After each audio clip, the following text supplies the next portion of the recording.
Good morning, Rabotai. Welcome to Breakfast in the Class. Breakfast in the Class today is sponsored as dedicated for the continued health of Rabbani Chana Farchi, Chana Batzim Mefega, and for Rabbi Eli Badi Lev Shimon Mazal Fortuné. The week of Kobru is sponsored by David E. Ash in honor of you and your unwavering commitment to doing good for the state of Israel, for others around you during these challenging times today and every day. Let's begin. So our parasha really begins in the very middle, if you will, of a narrative. It's literally stepping in to the middle of a story. So let's recap, okay? Yaakov Avinu buys the Bechorah. He's not the Bechor, not the firstborn. He buys, pays for, signed, sealed, delivered. He gets the Bechorah, done. A little while goes by, and what happens after that time? Yitzchak decides he's going to give the Berachah to his son. Who does he choose? Who he thinks the Bechor is? Esav. Yaakov and Rivka get together and say, 1 second, this is not really Esav, this is really for Yaakov. So let's make him think that Yaakov is Esav, and then he'll give Yaakov the Berachot that he gave Esav. Okay. Yaakov goes in. Yaakov takes the Berachah. And what happens? And immediately afterwards, Esav comes back and finds out and tells his father, "I'm here for my Berachah." Yitzchak responds and says, "What are you talking about? Who are you?" He says, "I'm Esav." He says, "No, your brother just came, took the Berachot." Esav hates Yaakov for this. And what does the pasuk say? It says, "Vayistom Esav et Yaakov." Esav hated Yaakov ala beracha asher beracho aviv. Esav hated Yaakov for the beracha asher beracho aviv, the beracha that his father had blessed him.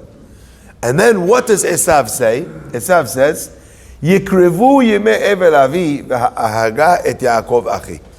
Let the days of mourning of my father come close. Okay? I hope those days come soon, Yani. And then I'll kill my brother. Why does Esav need to wait for his father to pass away? Good, excellent. We already discussed that Esav was, his one big mitzvah was Kibud Avayim. He did not want his father, he didn't want his father to suffer in the fact, he didn't want him to suffer in the fact that he's killed Yaakov. So therefore he says, you know what? Be'ezat inshallah, my father will pass away soon. And then I'm going to kill Yaakov Avinu. Anyway, Rivka gets wind of what Esav says.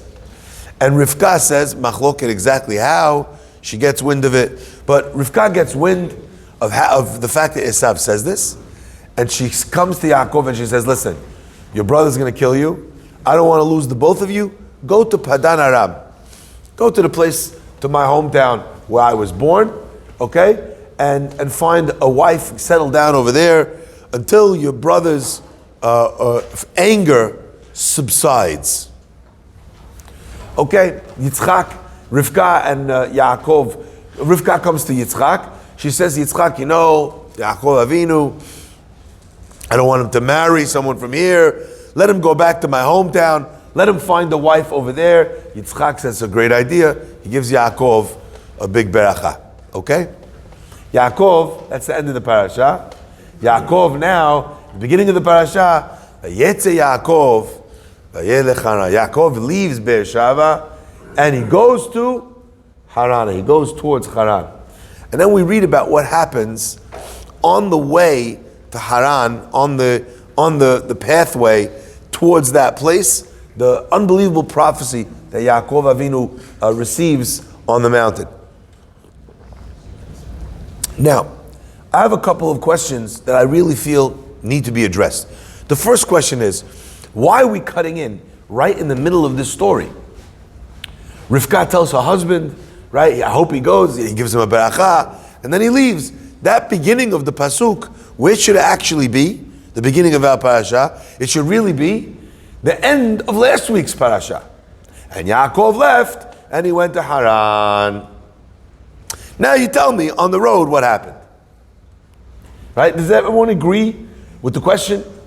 There seems to be an imposed separation, a pause in the middle of the story that's being instituted by the separation of these two parashiyot. So question number one is, what is the reason why we're experiencing that pause? That's the first question. At the end, after leaving. Sorry? After leaving Laban, it comes back to the same spot. Yes, but that's later. Yeah, that's maybe. I'm not sure. You got to tell me why. Because it has to do with the whole journey of returning and finding God. So why would this verse need to be in this parasha, not last week? Because he doesn't see God. He says something in this place he doesn't see when he comes back to him. So what you're describing is after the first pasuk. So after the first pasuk, I agree with you, it should be separate, because that's the next part of the story. But leaving the place is literally the narrative. You know, she says, I want you to go. She goes to her husband. I want him to go. Her husband says, yes, he should go. Gives him a bracha. What should the end be? And he left. Now you're talking about what happens on the way. That should be in the next parasha. The next parasha should be Vayelech. Vayelech Harana. When it's a big leaves a place, he leaves a vacuum. Yes, that's Rashi. Good. That doesn't answer why it's not in last week's parasha. So that's the first question I have. The second question I have is something that I think is actually quite astounding, but it's obvious the minute you hear it. I told you that Esav hated Yaakov. Now, I quoted you the pasuk, but if you did not know the pasuk, what would you say was the reason Esav hated Yaakov? Why was he so angry? He tricked him. Good. What else? Well, Yitzchak loved Esav, we know. What? Stole the beracha. Good one. Tricked him. He stole it. What? He had bought it, so it's rightfully his. Clearly, Esav didn't look at it that way. Right? He decided in his mind that, you know what, even though that happened, how many times do you meet people like that? They ignore the facts that are not relevant to their part of the discussion, right? He sold the Bechorah. He sold the Bechorah. Not the Beracha. No, but v'yakveni zeh pa'amayim, that the one who's the Bechor should get the Beracha. That's why they're linked. The same letters. Last week he said Vayivaz. Vayivez, yes. Again, I'm asking you, why do you think he hated him now? It says that he hated him. It says in the Torah, what? Twice it says. First he stole my Bechorah, now he stole my, and now, You stole that, and now you, vayakveni, you overtook me again. twice. But it might be from the same Yaakveni. Now listen to this. This is crazy. You think it's because Esav stole. You think it's because Esav tricked him. Sorry? Even after the sale. Or maybe he begrudged the sale. Listen carefully to what the pasuk says, because the pasuk, it's not messing around. Vayistom Esav, and Esav hated Yaakov, not because he took the beracha, not because he didn't get the beracha. Al haberacha asher berecho aviv. He hated him because his father had blessed him. Not because he took it, not because he tricked him, not because I didn't get it. You ever see two kids arguing? You have one slice of pizza. You give one of the kids a slice of pizza. The kid says, why does he get it? And they're like, well, there's only one slice, and he asks for it. Well, I want it. Well, you can't both have it. Well, then no one should get it. Have you heard a child say that? Right? The famous example that they give was with the Brisker Rav. He had a butcher with the rabbi. He comes into the rabbi and he has, what's it called? A court case with some guy over a couple dollars. The rabbi rules on the case against his butcher. The butcher goes Majnun, he's cursing him out. He says he's not a Talmid Chacham, he doesn't know the halakha, Anyway, the rabbi says to the butcher, he says, last week you came in here with one of your cows and you asked me if it was kosher. And I ruled that it wasn't kosher. and you didn't say a word. You know how much a cow cost? Thousands of dollars. You walked out, you accepted, you said, thank you, Rabbi. This week, I gave a court case, the other guy won $1 from you. You're going Majnoon? If you believed in me then, why don't you believe in me now? Rabbi says, Rabbi, that no connection. Last time I lost thousands of dollars, but nobody else got it. This time, somebody else got it. Vayistom Esav et Yaakov ala beracha asher berecho aviv. He could not handle. By the way, not that he lost it. He by the way, and he couldn't. The problem wasn't even that he tricked him. And can I ask you a question? Why do you think Esav, it bothered him? This bothered him, that he got it and not me. Why didn't it bother Esav that he tricked him? I want to share with you something very deep, because Mark just said a very interesting word. He said he's a sick person. That's a sick person. When it comes to psychological problems, everything that we have is normal. Everything the other guy has is sick. Look, okay, I'm a little bit of this, I'm a little bit of that. Who's not like that? Everybody's got problems with your problems.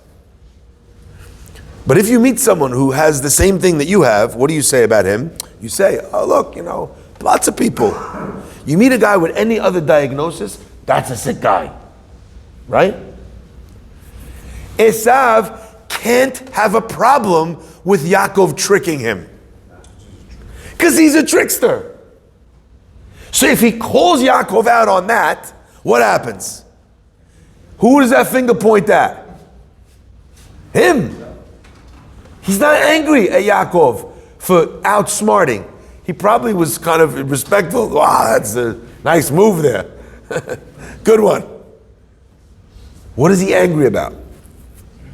He's angry about the fact that someone else got something that I don't have.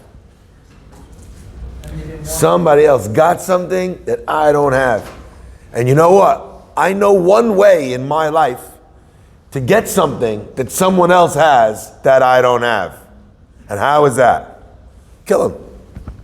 Esav wants the special clothing of Nimrod. What does he do? Right. That's his way. Vayistom Esav. Why am I sharing this? There's a few different points. And I like sometimes to take an idea in Torah and to hold it up like a diamond. Because that's really what our Chachamim say the Torah is. It's like a diamond. And you take the diamond in your hand, no one looks at a diamond from one angle. Because the whole point of what makes a diamond beautiful is the fact that it refracts light from all of the different facets. That's what makes a diamond shine. If I gave you a diamond in the dark, there's no beauty to it. There's nothing to it. You don't see anything. There's no shine. There's nothing that captures the eye and makes you say, wow, that's beautiful, sparkling. So I like to take an idea in the Torah, hold it up, and rotate it in my hands and see, what do I see? And one of the things I love doing in teaching Torah is trying to leave it a little bit open so that the only answer is not my answer. Your answer is also a good answer. And what you'll learn from it is as valid as what I'm going to learn from it. Like the Gemara says, Kipatish yefotzet sela. Like a hammer smashes a stone. What happens when you smash a stone with a hammer? It doesn't break in half, it shatters. So each piece that comes from that blow when you smack it, right, is another fragment of the same stone. Each idea in Torah that comes from a deep analysis, from hitting something, but you got to hit it. It can't just be you sitting back in your chair throwing out ideas like this. You're focused, you're thinking. We learned in the Gemara Megillah with the boys that there was a time in Torah whenever they were learning, they wouldn't even sit. They would only stand. Because you're learning Torah, how could you be sitting? We got weaker as people, so eventually we had to sit. Even great Chachamim, when they would learn, Rav Moshe never leaned back while he was learning on a chair. So there was nothing supporting his back. He would have appreciated the pews upstairs in our synagogue Rav Moshe Feinstein would have loved him, right? So you sit there, he used to sit leaning forward. If that's how you approach it. So I want to just analyze this together with you. Because I think that it bears a beautiful lesson. And I think there's many lessons, and maybe we'll take it apart a little bit and see one or two. The first lesson is the compassion for someone who's Yetzer Hara, the compassion for someone who's sickness, because a Yetzer Hara is a sickness. It's a sickness. The Gemara says that when someone does something wrong, they have a moment of momentary insanity. Now, in culture today, what do we like doing for criminals? We like saying that no criminal has any responsibility because you know what? It was a crime of passion. So what? Who cares? Still a crime, right? Is that what the Torah means? The Torah is not absolving you of responsibility because you had a moment. Because someone got you so angry that you couldn't see the right thing to emet. Or you were so sad that you had to do something to make yourself feel better. You don't know the place I was in when I made that decision. I was in a dark time. It was in a... So what? Adam mu'ad le'olam. You're responsible always. But just because you're responsible for something doesn't mean that we don't understand why someone falls. The fact that they were gripped in that moment by something, a moment of insanity. It doesn't mean that you're off the hook. You did the time, you did the crime, do the time. You have to pay up. You need to make it good. But let's understand, how did you get there? Because if we don't have a conversation about how you got there, not only did you sin once, you're going to sin again and again and again and again and again. The pasuk over here is telling us something unbelievable. If you put the words Vayetze Yaakov in last week's parasha, if that's part of the story, then what happens? We let Esav off the hook. This happened, and then this happened, and then he got angry, and then the mother said go, and then what happened? And then Yaakov went. No. I want to stop the story right here. Esav, you sold your Bechorah. The guy then comes and gets the beracha that he justly deserves. You're so angry at him that his own mother understands that you're going to kill your brother over it. Let's not move on from that. Vayetze would make it as if Yaakov leaving was the natural response to this. The natural response to this is you not killing your brother, not him making space for your murderous intent. Do you hear that? The end of the story is not where the guy who's the tzaddik comes towards you and makes your life easier. You ever deal with somebody and you get advice? You know what? Listen, the guy's Majnun. He's crazy. Maybe you should just bite the bullet. Maybe you should just be given, mivater. You should be the bigger man. You do your thing. And what happens? A lot of times, if you're the bigger person, that's what you do. Correct? Let me ask you. Is that the story? Is the story that the crazier guy, that the more wicked guy, he just gets the tzaddik, the nicer person in every scenario, to just leave to make space for him? He's angry, so I gotta go? No. The end of that story is that you hated your brother after selling it to him so much, after your father said, Gam Baruch Yihiyeh, I actually think that he should get it. You said, he tricked you twice. I heard what you said, Esav. So you mean to tell me that he actually deserves these berachot. So they're his. And Esav heard his father say that. Esav said, come on, Dad, give me, is there only one beracha? Yitzchak says, look, this was the right thing. How many times do we experience this in our life? Where I decide I'm digging in, this is my position. I don't care what the rabbi said. I don't care what Yitzchak Avinu says. Gam Baruch Yihiyeh. He did the psak halacha. He rendered his judgment. I'm still so angry that you know what my response to that is? If that's what the rabbi said, you know what? I can't wait till the rabbi dies. Not because I'm pining for him to die. Because then I'll get to ask the next rabbi. right? My father's gone, then I don't have to listen to him. So then, but the decision is wrong because the decision is wrong. That is Vayetze in the next parasha. We're trying to let this sink in, the ramifications of a person's actions.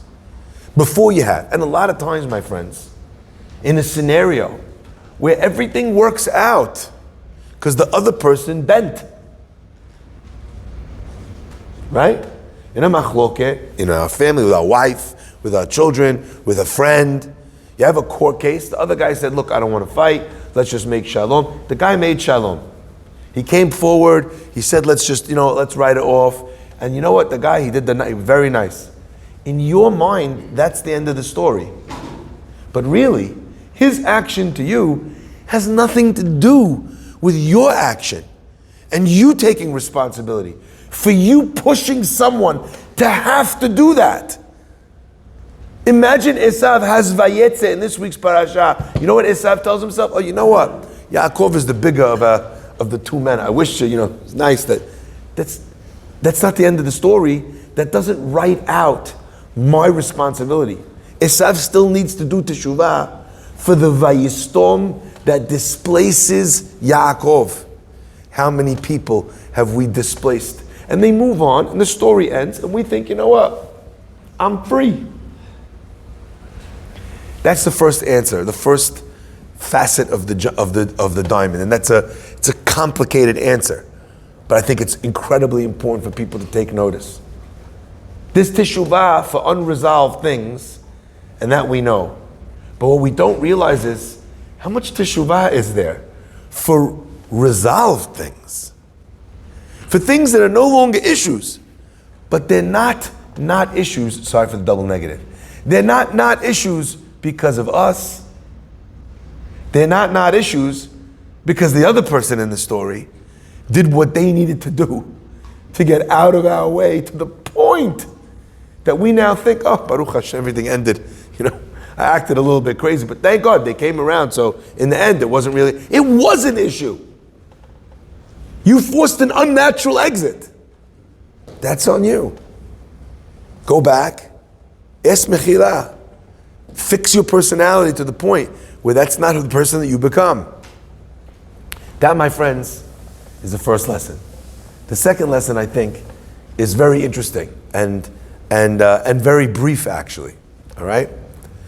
Esav, what does he hate Yaakov for? He hates Yaakov for the fact that Yaakov got something that he did not get. Again, I want to say this very clearly. Yaakov got something that he did not get. That's what Esav hates about Yaakov. That should have come to me, and he got it. I don't mind if neither one of us got it. If Yitzchak died before giving anyone a beracha, I'm cool. But now that there's a beracha that I was supposed to have, or I was supposed to have a piece of, and I didn't get it, now I hate him to the point I'm going to kill him. Where is Yaakov going on this journey? Where's he going? Padan Aram. Why is he going to Padan Aram? For what? To find the shidduch. Who's he going to marry in Padan Aram?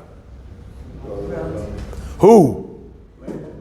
Rachel and Leah. You guys remember something about those two women? One of them was supposed to go to Esav. So if you put Vayetze in this week's parasha, in last week's parasha, and that's the flow from him running away from the Be'achot. Remember that statement? Wow, I can't believe it. You tricked me, you outsmarted me, you overtook me 2 times. If that's the response to Vayistom Esav, then what does Esav feel when he finds out that Yaakov married not just Rachel, but also Leah? Third time lucky. He wasn't already married. Third time lucky. He married many women, but he would have claimed Leah as his wife. So what does the pasuk do? The pasuk separates this saga from that one, illustrating that there was a break and a pause between these two stories. You know what? You hated your brother. Okay, you know what? He could live with that. But why did he go? He went to go get married to someone else. He didn't go because he was running away from you. He went because he was going to get married. And this, my friends, is why it was so important. Why did Rivka need to enlist Yitzchak's help in telling Yaakov to go? Rivka could have said to Yaakov, go. Go get married. Go over there.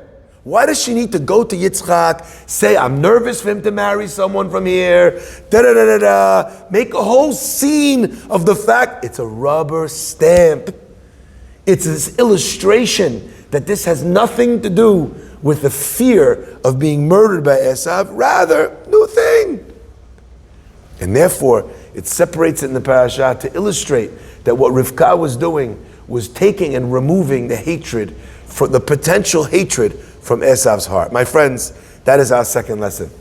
There are times when we're in a fight, we're in a battle with someone, and you think that this battle, it can't get any worse. And you think, you know what? Anyway, I'm fighting with this guy. Anyway, he don't like me. Anyway, I can't stand the guy. I'm not making decisions for him. I'm not changing my plan for him. We learn from Rivka that even when the hatred is so peak that Esav wants to kill Yaakov, she's careful not to add anything more to that hatred, to that anger, to that machloket. I think many times we're cognizant of not bringing machloket to a new situation. But once you're in a machloket already, like, this is what we learned from Rivka in separation of Vayetze from this week's parasha, is how careful we have to be that it's not only a big sin to start a fight, but to add even one stick to the fire, one little spray of the lighter fluid. That's also asur and needs to be avoided at all costs, even to the point of creating a whole situation with Yitzchak and sending a big send-off to go find a wife, etc., instead of just sending him out in the middle of the night to run away for safety. The Torah is a guide for us, my friends, in everything that we do and everything that we experience, and these stories that are given to us by God are divine gifts to be able to see what to do in each and every scenario in our life. Baruch Adonai Le'olam.